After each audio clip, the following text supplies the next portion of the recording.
tell me about how the film came your way. Obviously, it's an action film. A little bit different to your last one, but still set in the criminal underworld, effectively. Yeah, I guess so. I guess at least the title. Yeah. The script was written by one of the writers is my cousin, David Weisberg. So him and Doug Cook wrote the script. They sent me the script. I read it. I said, it's pretty complicated.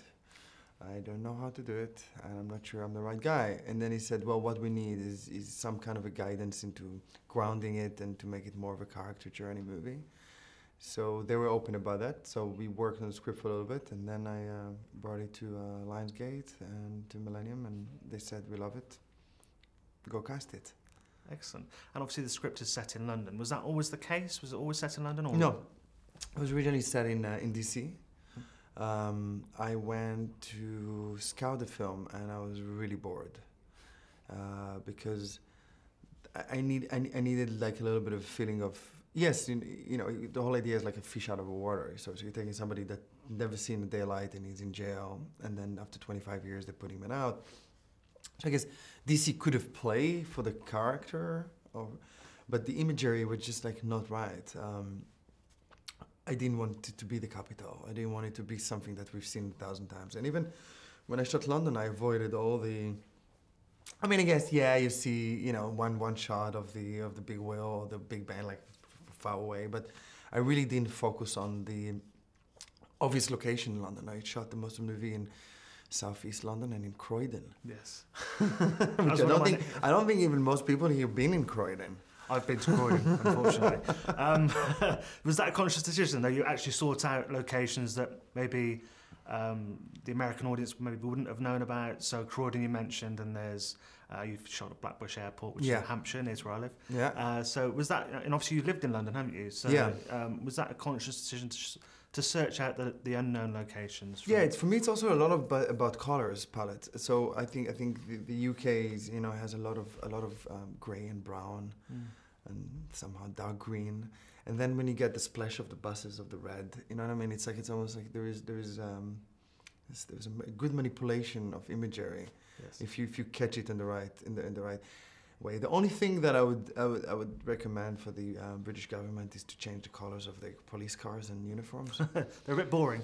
No, not boring. You just like it's like you know, they're all going to a rave party or something. You know, it's yellow and it's bright and it's like, woof. You know what I mean? Like you maybe you want to get them a little bit into a more threatening vehicles. Yeah, because every time you shoot like a scene with police cars, and I was like, whoa, there's so much yellow. Yeah. And I'm trying to avoid those colors usually in my films. But other than that, I think the architecture of the places we shot, it's just like, you know, I think you cannot beat London. I mean, it's one of the most beautiful cities in the world. Absolutely. And what was it like, sort of logistically, shooting in the centre of London? I have problems walking through the streets, let alone filming a massive action sequence. So how were you able to sort of lock it down and create these magnificent scenes? We had to bribe a lot of people. No, I'm joking. I mean, no, it was hard. It was hard. They're limiting you in the amount of closures you can do, and they limit you in the amount of action you can do. So what you need to do is you shoot it in pieces. You shoot it, you know, certain wide shots, and then if you need to do a specific action sequence, you do it on a backlot, and you blend it, and hopefully it's going to work, because they're very sensitive to guns here, which is great. But you know, if you're trying to do a big gun action sequence in the middle of people, you know, you can sense the energy between the crew, the security, the police, that nobody likes to see somebody pulling machine guns and starting shooting the street, even if it's for the sake of movie, which is actually very inspiring to see a nation that avert to that. Yes, absolutely. We have to talk about the cast of the film. It's probably the best cast of any film this year. So, looking at the poster, Kevin Costner, Gary Oldman, Tommy Lee Jones, amongst many others. How did this come to be? Because this seems to be the dream cast, really, for any film. Well, it's all starting with who's your star, you know. And I think Costner, when actors reading a script and they say like, Kevin Costner is going to play that role. So I think that kind of like create a certain.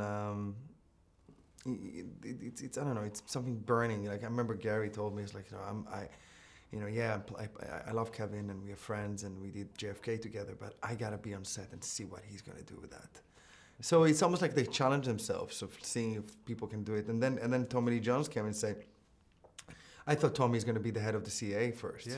And Gary's gonna, I mean, we had to switch the roles. And then Tommy said, no, I wanna be vulnerable. So to hear from Tommy Lee Jones that he wants to be vulnerable, a professor, and not like a macho CIA agent or the head of the CIA, I was impressed. I was like, oh yeah, you know what? Yeah, absolutely. They just switch everybody. Everyone plays against type. Which Yeah, is, Gal Gadot should be Ryan Reynolds, and Ryan Reynolds should be Gal Gadot. Actually, that would be the perfect. Yeah. So if Ryan Reynolds would be a woman, and Gal Gadot would be a CIA, I don't know. Absolutely. Maybe that's the only thing I kind of messed up. Yeah, and not to spoil anything, but Ryan Reynolds, there's something that happens quite early on which you don't expect, which is another thing with a big star that that he is now. Or always has been, but with Deadpool, it's obviously been elevated to the next level. But it's quite a surprising thing that happens very early on, which again was great. With Kevin Costner, how much does an actor of his sort of magnitude and director, obviously as well, bring to the table on a film? Well, a like lot. I mean, Kevin is an Oscar-winning director, and so he's definitely aware of the process. That makes him very humble and considerate. He was very understanding. What I'm trying to do, and he always watched my back in a great way. We had a really, really good connection, and I treat him as a partner more than just an actor. He doesn't get involved in how you shoot or where you put in your cameras or lenses or lighting or costume or sets, but he do understand if you're not ready. He do understand if you need more time. He do understand.